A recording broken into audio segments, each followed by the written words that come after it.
बालेन्द्र शाह नेपालको सार्वभौम सत्ता र राजकीय सत्ता नेपालको सार्वभौम सत्ता र राजकीय सत्ता नेपाली जनतामा निहित रहेको नेपाली जनतामा निहित रहेको नेपालको संविधानप्रति पूर्ण वफादार रही सत्यनिष्ठापूर्वक प्रतिज्ञा गर्दै ईश्वर, देश र जनताको नाममा शपथ लिन्छु कि प्रधानमन्त्री पदको जिम्मेवारी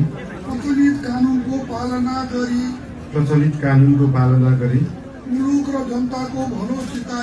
मुलुक र जनताको भलो चिताई कसैको डर नमानी पक्षपात नगरी